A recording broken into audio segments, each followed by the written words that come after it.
5-րդ ալիքի եթերում օրագիրն է բարի առավոտ սիրելի հեռուստադիտողներ 1918 թվականի մայիսի 28-ին հայկական խորհուրդը հռչակեց իր ինքնիշխանությունը ստեղծվեց Հայաստանի առաջին հանրապետությունը իսկ 1991 թվականին վերստեղծվեց Հայաստանի երրորդ հանրապետությունը որպես դրա շարունակական հետևանք այսօրվա իմ հյուրն է քաղաքագետ Բենյամին Մաթևոսյանը պարոն Մաթևոսյան շնորհակալ եմ հյուրընկալվելու համար Մայիսը շատ նշանակալից ամիս է հայ ժողովրդի եւ հայոց պետականության կյանքում հատկապես մայիսի 28-ը խորհրդանշական օր է ոչ միայն այն պատճառով որ Նիկոլ Փաշինյանը որոշել է զորահանդես անցկացնել այսօր Զենքերի ցուցադրություն զորահանդես բառը երևի Ադրբեջանից արգելել են օգտագործել Հայաստանում դրա համար ավելի շատ զենքերի ցուցադրություն ա լինելու չխանգարենք խաղաղություն կառուցել Նիկոլ Փաշինյանին Այս դեպքում կհամաձայնվեմ ձեզ հետ։ Եվ այսպես մայիսի 24-ից 28-ը տեղի ունեցել Ղարաքիլիսայի ճակատամարտը։ Մայիսի 23-ից 29-ը Բաշապարանի հերոսամարտը։ Մայիսի 21-ից 29-ը Սարդարապատի ճակատամարտը, այս 3 հերոսամարտերի ճակատամարտերի ժամանակ էլ հայերը հաղթել են թուրքերին։ Թուրքերը պարզել են սպիտակ դրոշ այն դեպքում, երբ գերազանցել են թե թվային, թե զինվորական տեխնիկայի առումով։ Հիմա փորձենք հասկանալ, պարոն Մաթևոսյան, ինչպես է ստացվում, որ ցեղասպանություն վերապրած ազգը, ցեղասպանությունից հետո հայրենիքի հսկայական հատվածը կորցրած ազգը, որը ապրում էր սովի մեջ, տարատեսակ խնդիրներ էին, հանկարծ հաղթում է թուրքերին, հոգին ամուր էր, անկոտրում էր ու կային զինվորական, նաև քաղաքական ղեկավարներ, որոնք պատրաստ էին մարդկանց առաջնորդել։ Բախներս բերել էր, որ Արամ Մանուկյանը ժամանակին չի հայտարարել, ինչ էլ լինի մենք մեզ պարտված չենք համարի եւ լծվել էր պաշտպանությունը կազմակերպելուն, այլ հարց է, իսկապես մենք ինքներս մեր առջև էլ այս առումով պետք է անկեղծ լինենք ու հասկանանք հետեւյալ, ախր ինչու մենք հասցրեցինք Սարդարապատին որովհետև ակնհայտ է, որ ոչ թե վերանայում ենք պատմությունը, բայց եթե Սարդարապատի ճակատամարտում մենք պարտություն կրեինք, բարդ է պատկերացնել, որ ներկայիս տարածքներում այսօրվա դրությամբ հայկական պետականություն ընդհանրապես գոյություն կունենար, ինչու ենք մենք հասցրել Սարդարապատին։ Սա չափազանց կարևոր հարց է եւ այս հարցը ինքը պարզունակ հարց չէ, նաեւ այսօրվա էլեկտորալ գործընթացների համատեքստում Որքան էլ դա ցավալի հնչի, բայց մենք կանգնած ենք էլեկտորալ Սարդարապատի առաջ, որովհետև եթե ընտրությունների արդյունքում քաղաքացիական պայմանագիր կուսակցությունը կարողանա պահպանել իր քաղաքական մենաշնորհը, Հայաստանի հետ կլինի այն, ինչը 1918 թվականին թուրքերը ուզում էին անել Հայաստանի հետ։ Այսինքն մենք կդառնանք մի տարածք, որում ֆորմալ առումով հայեր միգուցե ապրեն, բայց դա երկար չի կարող տևել։ Ճիշտ է հասկանում, որ թուրքական զորքի դերակատարումը այժմ այլաբանական իմաստով ստանձնել է Նիկոլ Փաշինյանը։ Պատերազմները իրենք ոչ միայն ռազմադաշտում են լինում, քաղաքականապես դու կարող ես այնպիսի համակարգ ձևավորել, որ այս կամ այն երկրի քաղաքական ղեկավարությունը քո համար անի այն, ինչը քո բանակը պետք է աներ։ Հիմա նույնը Հայաստանի Հանրապետությունում է տեղի ունենում, շատ մի պարզ օրինակ հա բերենք, տասնամյակներ շարունակ Թուրքիան եւ Ադրբեջանը միլիարդավոր դոլարներ էին ծախսում, որպեսզի մի քանի թեզեր առաջ տանեին հայկական պետականության վերաբերյալ, հայ ժողովրդի պատմության վերաբերյալ, նույն ցեղասպանության դեպքերի կապակցությամբ, այսինքն փորձում էին միլիարդավոր դոլարներ ծախսելով այնպիսի մթնոլորտ ձևավորել գիտական ասպարեզում, միջազգային ասպարեզում, որ դե 15 թվականին այնքան էլ հանցագործություն չի եղել, մի հատ հասկանանք իսկ հայերը ինչ դեր են ունեցել այդ իրադարձությունների համատեքստում միգուցե իրենք են սադրել։ Հիմա Նիկոլ Փաշինյանը ինքը խնայում է ադրբեջանական եւ թուրքական բյուջեից միլիարդավոր դոլարներ եւ այն հայտարարությունները, այն քայլերը, որ ինքը անում է, ես կարծում եմ այսպես ձևակերպեք, ինքը ոչ միայն խնայում է այդ միլիարդավոր դոլարները, ինքը կատարում է այն, ինչը ժամանակին պետք է աներ կամ անում էր Թուրքիայի արտաքին գործերի նախարարությունը, Թուրքիայի գլխավոր շտաբը, եւ սա պարզապես քաղաքական խոսույթ չէ, սա իրողություն է, այսինքն դու հայտարարություններ ես անում, կամ օրինակ վերջին հայտարարություններից մեկը Նիկոլ Փաշինյանի, որ չգիտեմ 100-ամյակներ այստեղ հայեր պետություն չեն ունեցել կամ ոչ հայկական պետություններ են եղել կամ հայերը երբեք մեծականակ չեն եղել 90%-ից ավել հայերը այստեղ չեն ապրել։ Այսինքն դու այնպիսի հայտարարություններ ես անում, որը հիմնավորում է թուրքական ադրբեջանական այն թեզերը, որոնք առաջ տանելու համար կրկին ասեմ Ադրբեջանը եւ Թուրքիան միլիարդավոր դոլարներ էին ծախսում։ Տեսեք, ուրեմն այս մարդը թողնելով Արցախը մենակ, Ադրբեջանին է հանձնել միլիարդավոր դոլարների զենք, ինքը Ալիևի պատրոն Դավոնն է։ Ինքը նաև խնայում է ադրբեջանական եւ թուրքական բյուջեները, որովհետեւ ինքը Հայաստանում ու Հայաստանի շուրջ իրենց նարատիվներն է առաջ տանում։ Բայց վերադառնանք մեր այսօրվա խորհրդին, ընդհանրապես մայիս ամիսը ինքը մեր ազգի համար ինքը շատ խորհրդանշական ամիս է։ Մենք ունեինք եռատոն։ Ինչ էին այս մարդիկ ասում երկար տարիներ, մոտ 1 տասնամյակ այս թեզներ, հա, պատտվում, որ նախորդ իշխանությունները մեզ պարտք են գարնան առաջին օրը, մարտի 1-ը դա առաջին օրն է գարնան, երբ որ ամեն ինչ պետք է ծաղկի, իրենք մեզանից այս ամեն ինչը խլել են։ Այս մարդիկ ոչ միայն մեզանից խլել են Արցախը, 120,000 մարդ առանց տուն է մնացել, 12,000 կիլոմետրանք մենք կորցրել ենք, եռատոնն են մեզանից խլել։ Մայիս ամսին մենք նշում ենք եռատոնը։ Արցախի բանակի կազմավորման օրներ մայիսի 9-ը Շուշին ենք մենք ազատագրել, հայրենական մեծ պատերազմում ենք մենք հաղթանակ այս ամեն ինչը մեզանից այս մարդիկ խլել են։ Հիմա իրենք ճիշտ է զորահանդես են անում կամ զենքերի ցուցադրություն, որտեղ կրկին ասում զորահանդես, երբ որ ասում ենք խանգարում ենք մարդկանց, այո, տոնը փչացնում ենք, հա, ինչպես կասեր հայտնի հռետորը։ Հիմա սա է իրականությունը, նաև գալով հենց Սարդարապատի դեպքերին, գալով նաև պետականության շարունակականության գաղափարին, դուք շատ ճիշտ նշեցիք ձեր բացման խոսքում, երևի Նիկոլ Փաշինյանն էլ ասա մոռացել, բայց մենք թուրքերին ենք հաղթել Սարդարապատի ճակատամարտում։ Մենք արել ենք մի բան, ինչը այսօրվա քաղաքական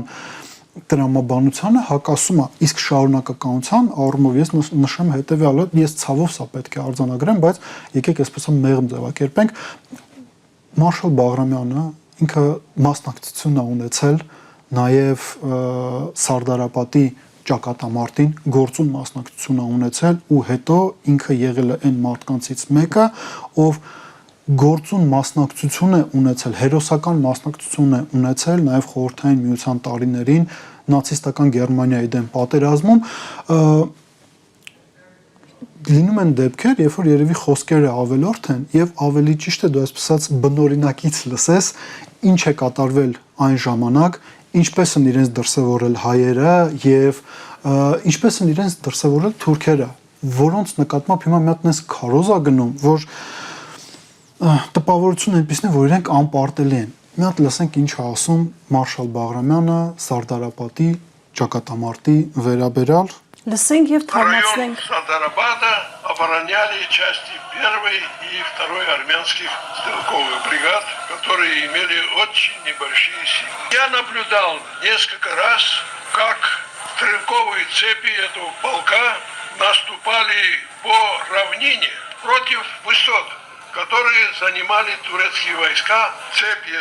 вот этих воинов, а воины были карабахцы все, их буквально поливали пулями и шрапнелями. Временами пыль поднималась до такой степени, что казалось, никто не остался живым. Тогда генерал Силиков принимает решение. Свой маневренный отряд он бросил во фланг и тыл вот этой высоте. Они начали это выдвижение ночью и с тыла ударили по туркам. А в это же время... Ինչից հետո թուրքերը փախան։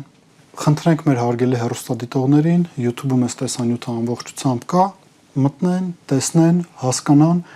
ինչ է եղել 1 դար առաջ, ինչ մասնակցություն է այս ամեն ինչում ունեցել Մարշալ Բաղրամյանը, ինչ մասնակցություն են ունեցել զորքերը Արցախահայերի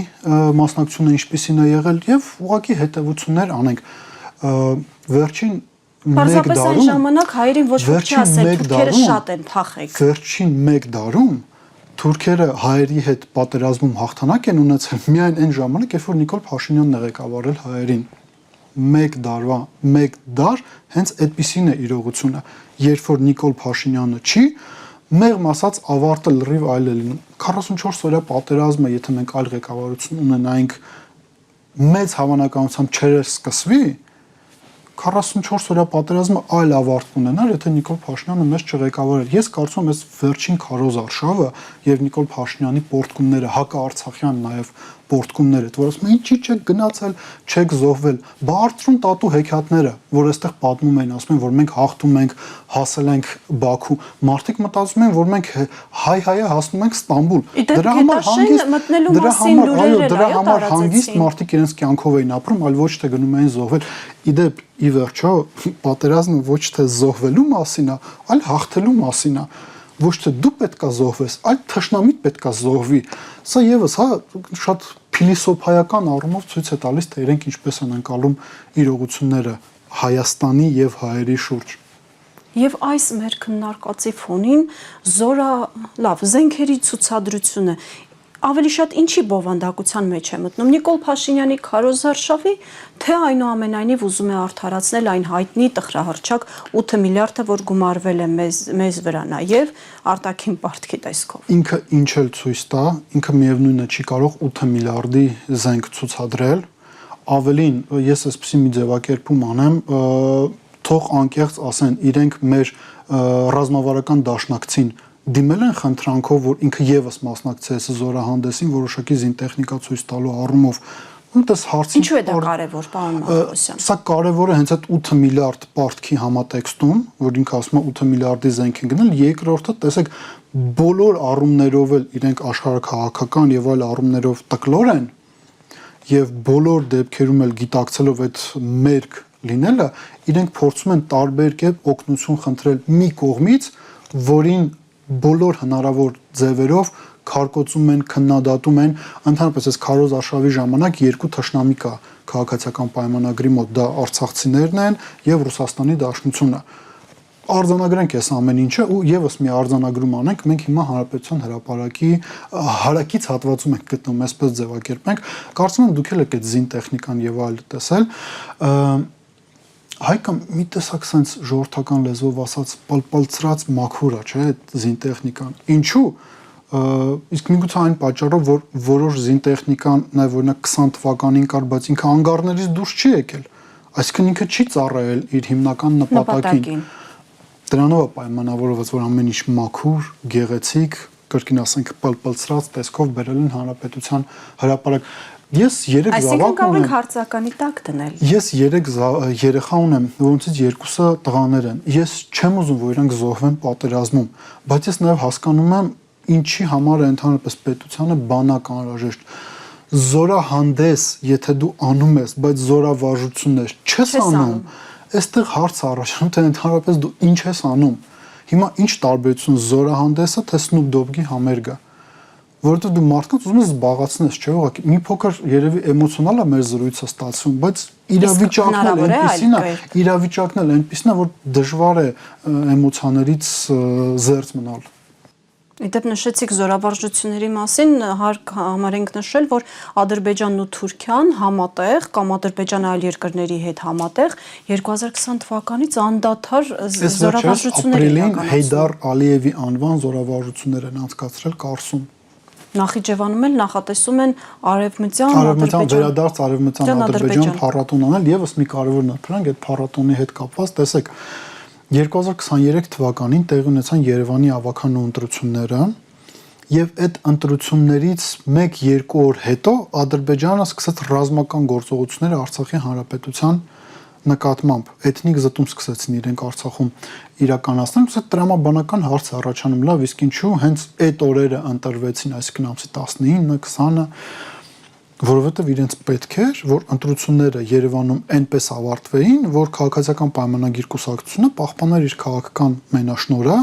Երևանում, դա տեղի ունեցավ, ճիշտ է, այնտեղ քաղաքացիական պայմանագիր կուսակցության դուստր ձեռնարկությունը իրենց միացավ, մեկ այլ ֆորմալ ընդդիմադիր կուսակցությունից անասնագողություն տեղի ունեցավ եւ իրենք միացան քաղաքացիական պայմանագրին, բայց Ադրբեջանին շատ էր պետք, որ Նիկոլ Փաշինյանի ՔՊ-ն պահպանի իշխանությունը Երևանում, դրանից հետո նոր ռազմական գործողություն իրականացնեին Արցախում, այստեղ այն օրերին ամենաակտիվ մասնակիցներից մեկը անդիմադիր դաշտի, եթե չասենք ամենաակտիվ մասնակիցը, Անդրանիկ Թևանյանն էր, Մայր Հայաստան կուսակցության ղեկավարը, թեզը որն էր, իրենց մասնակցությամբ, իրենք նշում են հետևյալը, որ Երևանով համապետական փոփոխություններ են բերելու եւ օրակարգը եւս համապետական էր։ Ադրբեջանում շատ լավ հասկանում էին, որ եթե Երևանում Նիկոլ Փաշինյանը պարտվեր, դա կարող էր ձնագնդի էֆեկտով ազդել նրան, որ ընդհանրապես Հայաստանում քաղաքական փոփոխություններ տեղի ունենային։ Դրա համար իրենք ռազմական գործողությունը Արցախի դեմ ընտրություններից հետո արեցին։ Պատահական չէ, որ այդ Նախիջևանում փառատոնը եւս ընտրություններից հետո են իրենք ուզում անեն, սրանով են ուզում Նիկոլ Փաշինյանին աջակցություն ցուցաբերել։ Միգուցե այդ փառատոնի ժամանակ ավելի բաց խոսեն 300,000 ադրբեջանցիների Հայաստան տեղափոխվելու մասին։ 1 միլիոնի մասին են իդեպ խոսում։ Չնայած գրանցված փախստականներ 5,000-ից մի փոքր ավել են։ Ընդհանրապես սովետական Ադրբեջան, սովետական շրջանում սովետական Հայաստանում վերջին տարիներին, եթե ես չեմ սխալվում, իսկ ես չեմ սխալվում, մինչև 160,000 ադրբեջանցի է ապրել։ Դա ամենաուրճացված թվերն ենք, մենք հիմա ձեզ հետ միասին քննարկում, ոչ 300, ոչ 500,000, ոչ առավել եւս 1 միլիոն ադրբեջանցիների մասին խոսք ընդհանրապես չի կարող լինել, բայց նաեւ մենք նշենք հետեւյալը, կրկին գալով այդ 44 օրյայի համատեքստում տեղի ունեցող իրադարձություններին, Արծրուն տատու հեքիաթներին, Մենք ժամանակ էլ ասում էին հաղթում ենք եւ այլն եւ այդպես շարունակ, հիմա էլ ասում են մենք երաշխավորում ենք, որ ադրբեջանցիները չեն տեղափոխվելու։ Դա հիմա հետեւություններ թողանան մեր հարգելի հերոստատիտողները, ադրբեջանցիները տեղափոխվելու են, թե ոչ, եթե Նիկոլ Փաշինյանը պահպանի քաղաքական մենաշնորհը։ Նաև թող հիշեն 21 թվականի նախընտրական ծրագիրը, որտեղ խոստանում էին Հադրութի ու Շուշիի դեօկուպացիա, Հայաստանը Արցախի եւ վերջ։ Խոսում նախընտրական այս շրջանում 21 թվականի իրենց ծրագրի մասին։ Ինչի մասին ասես խոսում են Սև Խավիարից միջև մուրջ այս թեմաները արծարծում են, բայց 21 թվականի ծրագրի մասին ոչինչ չեն խոսում, որովհետև 21 թվականին տեղի է ունեցել էլեկտորալ խաբեություն։ Իրենք մարդկանց մի բան են ասել, եկել են լրիվ այլ բան են ասում։ Դե հիմա թող մարդիկ մտածեն, եթե այս քաղաքական ուժը պահպանի իր քաղաքական մենաշնորհը, ինչ է տեղի ունենալու հունիսի 8-ից հետո։ Անդրադառնանք նաև ԱՄՆ պետքարտուղար Մարկո Ռուբիոյի այցին Հայաստան։ Մարկո Ռուբիոն աչաս։ Այո, այսպեսի տպավորություն էր, հա։ Այո, 50 րոպե։ Այդ 50 րոպեի ընթացքում տևած հանդիպումը ինչ հետևանքներ է մեզ համար ունենալու եւ ինչ դիվիդենդներ է բերելու Նիկոլ Փաշինյանին։ Եկեք այս հարցին մի փոքր ավելի խորը նայենք ու հասկանանք ինչա տեղի ունեցել ու ես սա նաև ուզում եմ կապեմ օգոստոսի 8-ին նախաստորագրված այսպես կոչված խաղաղության պայմանագրի հետ։ Ուրեմն տեսեք, այսպես կոչված խաղաղության պայմանագրում կա հետևյալ մի կետ, ըստ որի հայ-ադրբեջանական սահմանին երրորդ երկրներ չպետք է լինեն։ Ինչի համար էր Ադրբեջանին սա պետք։ Ադրբեջանին սա անհրաժեշտ էր հետևյալի համար, որ հայ-թուրքական սահմանի կոնֆիգուրացիան չկրկնվի, այսինքն ռուս սահմանապահները չգան մեզ օգնեն եւ պահեն նաեւ Ադրբեջանի հետ սահմանը։ Ադրբեջանը դա ստացավ, բայց եկեք այս հարցին մի փոքր այլ տրամաբանությամբ նայենք։ Նիկոլ Փաշինյանը ինքը ապագա սերունդների փոխարեն ինքը ինչու է որոշում ով կարող է այդ սահմանին լինել, թե ոչ, իրենց տրամաբանությամբ ենք շարժում։ Տեսեք, եթե իրենց սիրելի Էմանուել Մակրոնը, որը այս վերջերս Երևանում էր եւ բողոքում էր, որ 4000 զինվորական կա ռուսական Հայաստանում, այդ թվում 1000 ռուս սահմանապահ կա։ Միգուցե Էմանուել Մակրոնը չլինի, մեկ այլ քաղաքական գործիչ ղեկավարի Ֆրանսիան եւ իրենք հայտնեն ցանկություն օգնեն Հայաստանի Հանրապետությանը հայ-ադրբեջանական սահմանը պահպանեն։ Նիկոլ Փաշինյանը ինչու է սերունդներին զրկում դրա հնարավորությունից։ Լավ հարց է։ Սա առաջինը, երկրորդը հենց այս հարցի համատեքստում։ Հայկա, փորձառու լրագրող եք։ Քանի տարի կեղծ ամոթալի թեզեր էին շրջանառության մեջ դրել գույք պարտքի դիմաց գործարքի վերաբերյալ, որը նախագահ Քոչարյանի օրոք էր կնքվել Ռուսաստանի Դաշնության հետ։ Տասնյակ տարիներ ինչ էին ասում մեր ռազմավարական նշանակության ունեցող օբյեկտները հանձնվել են Ռուսաստանին եւ փայլուն գործարք է եղել, որի շնորհիվ կարևորագույն օբյեկտներ շարունակել են տնտեսական գործունեությունը Հայաստանում, ինչի որոշներն էլ մինչև այս պահը ստեղծում են տնտեսական բարիք, Բայց ինչի համար եմ ես սրա մասին խոսում։ Հիմա սրանք, ովքեր տասնամյակներ շարունակ խոսում էին գույք պարտքի դիմաց ծրագրի մասին, Ամերիկայի Միացյալ Նահանգներին հանձնել են Հայաստանի ընդերքը։ Երբ որ դու փաստաթուղթ ես ստորագրում, որով դու ասում ես, որ մենք համագործակցելու ենք եւ հազվագյուտ մետաղների համատեքստում եւս համագործակցություն է լինելու Ամերիկայի Միացյալ Նահանգների հետ, Հայաստանում եղած հազվագյուտ մետաղները մենք Ամերիկայի Միացյալ Նահանգներին ենք փաստացիորեն վաճառելու որպես առաջնային գնորդ, հա, տրամաբանությունը այդ պայմանագրի հենց դրա մասին է խոսքը։ Չի ստացվում, որ իրանք ամերիկացիներին են հանձնել այդ ընդերքը Հայաստանի Հանրապետության։ Բա միգուցե չի լավ, Ռուսաստանին չեք սիրում, միգուցե Չինաստանը ավելի թանկ գնով այդ ամեն ինչը մեզանից գնել։ Ավելի հստակ օրինակ ձեզ ասեմ, տեսեք, Իրանի դեմ պատերազմը եւ Չինաստանի հետ տնտեսական խնդիրները ազդել են նրա վրա, որ Ամերիկայի Միացյալ Նահանգները ինքը ունի խնդիր Վոլֆրամի հետ։ Առանց Վոլֆրամ հնարավոր չէ արտադրել ժամանակակից զինատեսակներ։ Իրանք հիմա ամբողջ աշխարհով մեկ անկած այդ Վոլֆրամն են ման գալիս։ Պատկերացնեք, մեզանում էլ դա կա եւ ամերիկացիները դա մեզանից ուզում են գնել։ Դրա գինը ապագայում շատ ավելի թանկանալու է։ X դոլարով ուզում են գնել։ Միգուցե չինացիները ամերիկացիներին վնասելու համար պատրաստ են X գումարած 2 այս սխեմայով այսպես ասած այդ ամեն ինչը դուք չի եք վաճառում, դուք ինչի եք այդ տեսակ պայմանագիր կնքում, այս աշխարհակաղակական երկերեսանությունը ինքը ի վերջո պետք է ինչ-որ մի պահի ավարտվի եւ քաղաքացիները ունեն լավ հնարավորություն հունիսի 7-ին իրենց խաբելու համար 8 տարի շարունակ, եթե ոչ ավելին խաբելու համար գնան եւ իրենց համապատասխան վերաբերմունքը ցուցաբերեն Հայաստանի Հանրապետության ներկայիս իշխանություններին։ Ոչ մի զորահանդես, ոչ մի Snoop Dogg-ի համերգ, ոչ մի Մարկո Ռուբիո կամ չգիտեմ J.D. Vance այս ամեն ինչի վրա գլոբալ ազդեցություն չեն կարող ունենան, եթե չլինի, եթե Հայաստանի Հանրապետության քաղաքացիները ակտիվ մասնակցեն ընտրություններին։ Իսկ հնարավոր է, որ այնպիսի լավ պայմաններ են առաջարկել Փաշինյանին մեր ընդերքի համար, որ ուրախությամբ Հայկա, եթե պայմանները լավ լինեին, կներկայացներ Նիկոլ Փաշինյանը։ Ինչ որ այդ իրանց տեղեկատվական աղբյուրներով հզոր այդ քաղաքացիական հասարակության ներկայացուցիչներ այդ ադրբեջանա-թուրքական թեզերը Հայաստանում առաջ տանող անձիկ իրենք շատ լայնորեն այդ ամեն ինչը կլուսաբանեն, եթե լավ պայմաններ լինեն։ Ու Մարկո Ռուբիոյի այցի հետ կապված, տեսեք, իշխանական քարոզչա մեքենան փորձում է դա ներկայացնել որպես տիեզերական աջակցություն Նիկոլ Փաշինյանին։ Այնինչ նա Նիկոլ Փաշինյանին չհանդիպեց։ Այդ փաստաթղթերի ստորագրումը, փաստաթղթերի բովանդակությունը խոսում է երկու բանի մասին։ Ամերիկացիները մեզանում ունեն երկու հետաքրքրություն՝ կոմունիկացիաները եւ ընդերքը Հայաստանի։ Ու այդ հետաքրքրությունը կա անկախ նրանից, թե Հայաստանում քաղաքական ղեկավար ով է։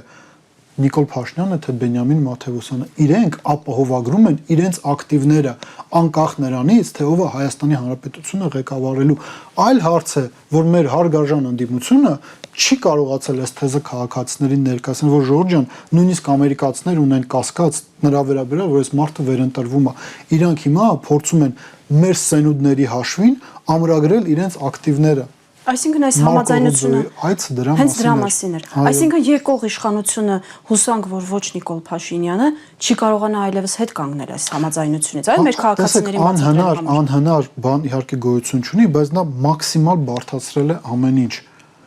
Արցախի հետ կապված իրողությունը ինքը դրա լավագույն օրինակն է։ Տեսեք, երբ որ ինքը ստացավ իշխանությունը հանրապետական կուսակցությունից 18 թվականին, մենք մի իրավիճակում ենք, երբ որ մենք պայքարում ենք Արցախի ժողովրդի ինքնորոշման իրավունքի միջազգայինորեն ամրագրելու համար։ Սրա համար ենք, չէ՞, պայքարում։ Իսկ հիմա մենք պետք է պայքարենք նրա համար, որ ճանաչվի ու ամրագրվի Արցախահայերի հայրենիք վերադառնալու հնարավորությունը, իրավունք, այսինքն տեսեք, հա, ինչից սկսել եք, ինչով ավարտել եք։ Նույնը այս ընդերքին եւ կոմունիկացիաներին է վերաբերվում։ Նիկոլ Փաշինյանը մաքսիմալ դժվարացնում է եկող ցանկացած իշխանության համար գործողություններ, բայց անհնար բան գոյություն չունի։ Դա ակնհայտ է։ Տպավորություն է ստեղծվում, որ այս իշխանությունները ամեն ինչ անում են, որպեսզի իրենցից հետո լինի ոչինչ, հա, փլատակներ, ինչպես ասում են, ինձնից հետո Նիկոլ Փաշինյանը դեմ չէ լինի, եթե Հայաստանի հետ լիներ այն բառացիորեն, ինչ եղավ Արցախի հանրապետության հետ։ Երբ որ Նիկոլ Փաշինյանի քաղաքական գործընկերը Արայիկ Հարությունյանը հանձնեց իշխանությունը Սամվել Շահրամանյանին, դրանից հետո պատերազմ սկսեց։ Ձեր մոտ հարց չի առաջանում այս սցենարը, երբ որ դուք ուսումնասիրում եք կամ վերհիշում եք, ինչի է Նիկոլ Փաշինյանը ասում, որ սեպտեմբերին պատերազմ է լինելու։ Ինձ մոտ այդ հարցը առաջանում է։ Բայց այստեղ մենք արդեն գալիս ենք մեկ այլ հարցի։ Չափազանց կարևոր է ոչ միայն Հայաստանում քաղաքական փոփոխությունները, այլ նաև թե ով է գալու այդ փոփոխությունների ալիքի վրա, եթե այդ փոփոխությունները լինեն։ Չափազանց կարևոր է, որ Հայաստանի նոր ղեկավարը վստահելի գործընկերոջ համբավ ունենա ու վստահելի գործընկեր լինի Իրանի եւ Ռուսաստանի համար։ Սա չափազանց կարևոր է, որպեսզի մենք չկրկնենք Արցախի ճակատագիրը։ Իսկ մենք այդ ռիսկի տակ ենք գտնվում Նիկոլ Փաշինյանի գործողությունների արդյունքում ու այդ իր խոսույթը սեպտեմբերյան պատերազմի մասին դրա դրսևորումն է, բայց ես վստահաբար կարող եմ ասել, որ Հայաստանում կան քաղաքական գործիչներ, որոնք այս ամեն ինչը կարող են թույլ չտալ ու ճիշտ է շատ չեն իրենք, մեղմ ասած մեկ ձեռքի մատների վրա կարող են քաշվել, բայց այդ քաղաքական գործիչները կան, դրա համար չափազանց կարևոր է, որ Հայաստանի Հանրապետության քաղաքացիները ընտրություն կատարելիս նաև սա իրենց համար ֆիքսեն, որ չափազանց կարևոր է, որ նոր ղեկավարը վստահելի լինի Իրանի եւ Ռուսաստանի համար, դրանից շատ բան է կախված։ Իսկ եթե փակագծեր բացենք սեպտեմբերի մասով, որովհետև ինձ թվում է մեր հեռուստադիտողներից շատերը պարզապես չեն հասկանում։ Թուրքերը սիրում են սիմվոլիկա, սեպտեմբերի 27-ի կրկնություն նկատի ունեք նաև Հայաստանի մասով։ Ես կարծում եմ, այստեղ մեկնաբանությունները ավելորդ են, բայց ես դրա համար եմ ասում, Հայաստանում կան քաղաքական գործիչներ, որոնք այս ամեն ինչը ինձանից շատ ավելի լավ հասկանում են, այս ամեն ինչը շատ լավ գիտակցում են, ու կան քաղաքական գործիչներ, որոնք այնքան վստահելի գործընկեր են Ռուսաստանի եւ Իրանի Իսլամական Հանրապետության համար, որ այս ամեն ինչը հնարավոր է կանխել, հնարավոր է անցնցում քաղաքական փոփոխություններ իրականացնել եւ տեր կանգնել Հայաստանի Հանրապետությանը։ Դրանից հետո մենք արդեն կտեսնենք եւ իրական զորահանդեսներ եւ զորավարժություններ։ Եվ ի վերջո գլուխներս բարձր կքայլենք։ Մենք պարզապես անվտանգ կլինենք։ Հայք ամենակարևոր բաներից մեկը դա ես դրա համար եմ ասում, ես մի քիչ անձնավորեցի մեր այսօրվա եթերը, բայց ես կարծում եմ դա կարևոր է, ես կրկին ասեմ, ես ունեմ 3 երեխա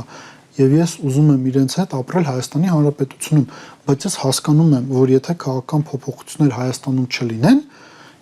կա շատ մեծ հավանականություն, որ ես իմ երեխաների հետ կրկնելու եմ այն ուղին, որը վերջին տարիներին ունեցան Արցախահայերը։ Ուղղակի ես ավելի վատ վիճակում եմ լինել, որովհետեւ Արցախահայերը տեղ ունեին գնալու։ Իսկ ես ուր եմ գնալու իմ երեխաների հետ։ Սա չափազանց կարևոր հարց է։ Հարցական է նաև ստեղծված իրավիճակում ու կարծում եմ այս հարցը ցանկացած խելամիտ մարդու է հուզում, որովհետև իրավիճակը այն սահմանին է հասել։ Զենքերի ցուցադրությունը դիտեն, թող սրա մասին էլ էլի մտածեն։ Նաև թող լավ մտածեն, թե ինչ են իրենց ցուցադրում, որովհետև զենքից քիչ թե շատ հասկացող մարդիկ կհասկանան ինչ է կատարվում։ Համել ինչ տարբերություն զենքը արտադրված է Ռուսաստանում, Հնդկաստանում, Իրանում, Ֆրանսիայում, ԱՄՆ-ում, եթե զենքը չի կրակելու քաղաքական որոշման պատճառով։ Պարոն Մաթևոսյան, քանի որ մեր ժամանակը սպառվում է, զենքերի ցուցադրությունից խոսեցինք, մեծ Արագածի մակետ են կանգնեցրել Հանրապետության հրապարակում, իդեպ այն մարդիկ, ովքեր չգիտեն, ասեմ, որ թուրքերը Արագածը Ալագյոզ են անվանում, նաև կարծես թե խորհրդանշական է, հա, արդեն մարդ վախենում է սարերի անունները տալ։ Եվ ուզում եմ խոսել ձեր հեղինակած ֆիլմի մասին Ավետյաց լեռը, որը ցեղասպանության 110-րդ տարելիցին է վերաբերվում։ Ինչու եմ ուզում խոսել նաև ձեր ֆիլմի մասին, որովհետև ձեր ֆիլմում խոսում է նաև Արարատի դեմ պայքարի մասին, այն մեր հիշողությունից ջնջելու մասին ու Արագածի կանգնեցումը շատ խորհրդանշական առնչություն ունի, այո։ Իրականում այս հակադրությունը ինքը եւս sense ոնց ճիշտ ձևակերպեմ, շատ խորամանկ մտածված է դեպ հակահայկական սխեմա է։ Իրականում Արագածն էլ է մերը, Արարատն էլ է մերը։ Երկուսն էլ մերն է։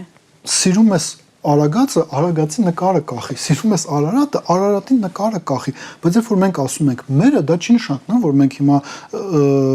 Նիկոլ Փաշինյանը ոնց էր ասում էր կազմեք ջոկատներ, վերցրեք կասկանել եւ այլն, մենք չենք կազմում ջոկատ եւ գնում Արարատը ազատագրում, բայց Արարատը դա այն լեռն է, որը այդպես ստացվել է։ Ես չգիտեմ դա պատահաբար է ստացվել, թե դա ի վերջո նախախնամություն է, որ հայկական քաղաքակրթությունը Արարատի շուրջ է ձևավորվել։ Մենք որպես ազգ ձևավորվել ենք Արարատի շուրջ եւ դա տրամաբանական էր։